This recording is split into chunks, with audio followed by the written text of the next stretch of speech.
Hello, I'm Pam of Healing Stars. Now, this is the chart that I don't usually show you, but this is the third quarter moon, 8th of July 2015, Wednesday, set for London.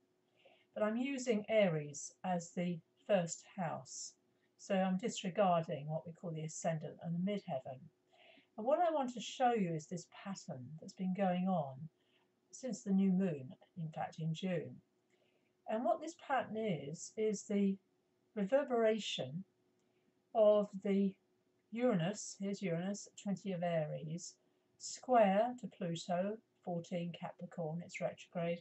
So you can see, just by the numbers, that that is no longer exact. It was last exact way back in March the 17th to be precise, at 15 degrees.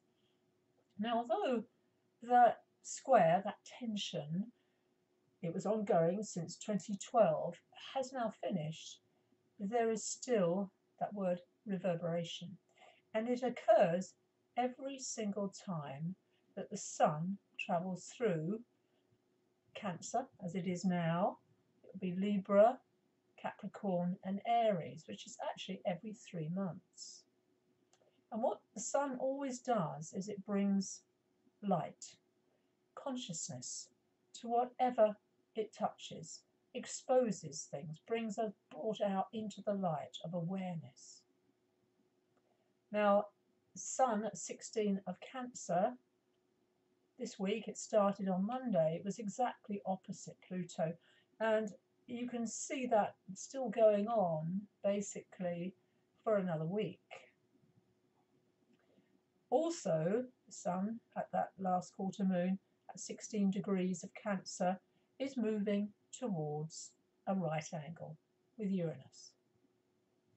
The moon, here's our beautiful moon, is now exactly square to the sun. It's the last quarter, that's what it means. So if you look up in the sky, you'll see it, like, you know, the half angle of the sun, of the moon rather.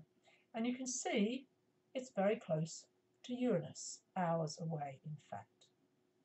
Now, Uranus is the unpredictable, Pluto, god of the underworld.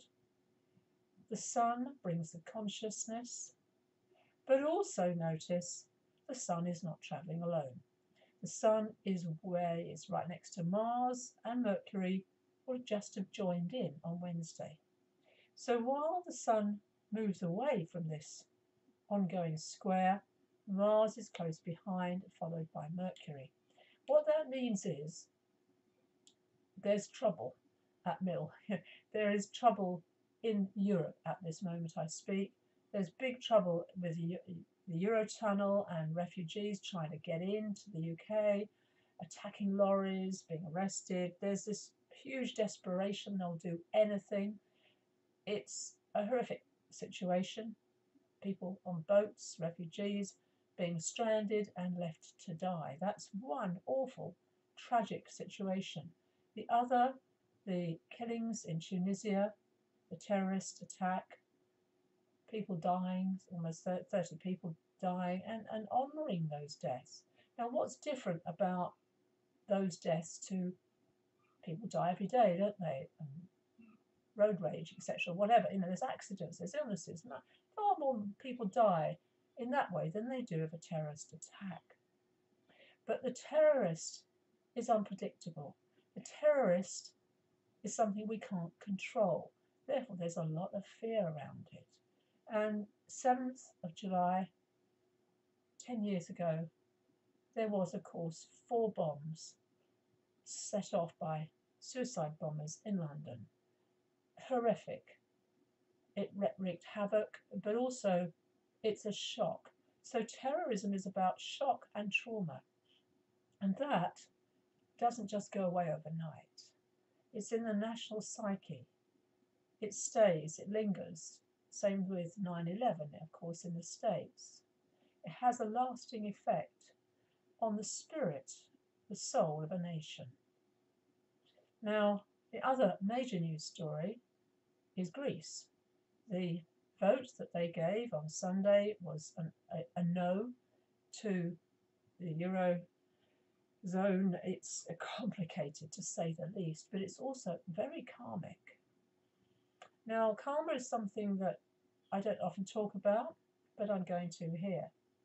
The nodes of the moon are said to represent karma. The south node, the past, the north node, what we move forward into. And you might notice, if you've got eagle eyes, here's Mercury, the messenger, at 0 degrees of Cancer at this last quarter moon, at a right angle to those nodes of the moon.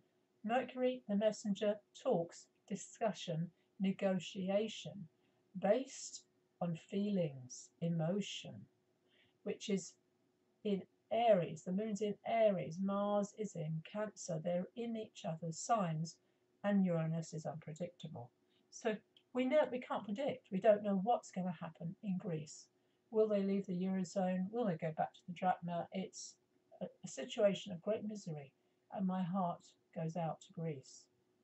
I have strong connections to Greece on my healing journey. It was involved. The other connection, so the south node is the past. It's governed at the moment by this Mars energy, which is in Cancer. It's not strong in Cancer, it's weak. When Mars is weak, it can act out in a bullying way, in a negative way. And it wants to protect. Think of the Cancerian energy. It wants to protect at all costs. If you know anything about crabs, if it's kill another crab or die, you kill the other crab. You tear off the crab's limbs. I mean, it's appalling. The claws. So that crab is inbuilt to survive and protect family and home. And I think that's what's happening in Greece. It's all about the country and the pride of the Greeks. Now, if I move forward to the next week, which is the new moon, it's actually on the 16th, but this is late in the night, so it's almost there. Here you can see the build-up of this tension. Here's Mars, opposite Pluto, as the Sun was this week. So next week, Mars joins in. Now, Mars isn't happy. I said it's weak. It's very close to Mercury. This is very explosive. This is a lot of tension. You might also note what's happening over here on the right-hand side of this chart. Saturn, 28th of Scorpio, Jupiter and Venus moving towards that degree. Venus is about money. Saturn's about austerity. So this is Greece's problem, but it affects the whole of Europe, every country in Europe. And economies, we are all one. We're part of a global unit, aren't we? A global family. And what happens in one country will affect the rest of the world. We are not alone. We travel together on this journey through our universe. So the Martian tendency here is really coming to the forefront. Be careful. I mean it. Be careful around this time, because if I move forward again, you can see here's Mars. Lost the opposition, the strong opposition to Pluto, but it's at a right angle to Uranus still. Mars and Uranus can be accidents, ungrounded, off balance.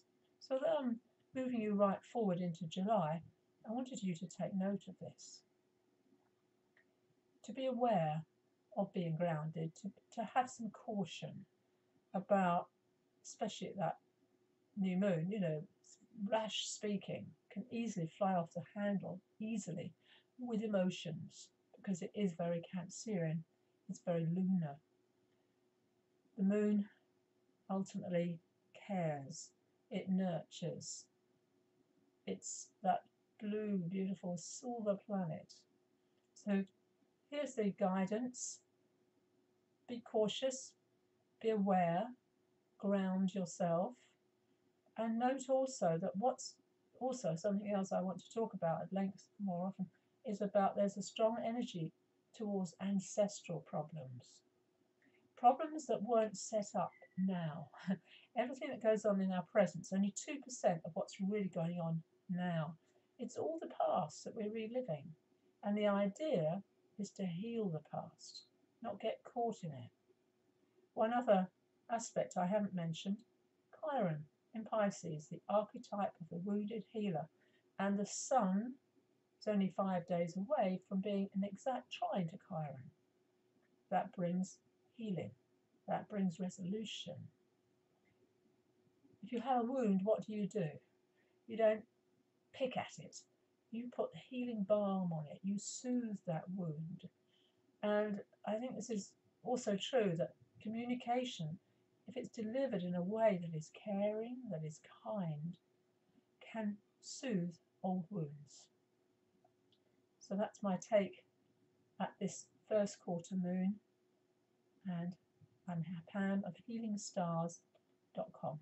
One last thing to mention, I'm running a series at the moment called Healing Your Heart. It's a series of songs that I play on workshops that always bring me into a state of grace. I've started, you can come back, look on my website, find Healing Your Heart blog, and I'd love you to tune in and follow it with me. It was recorded a while back, but it resonates extraordinarily to the events that are going on now.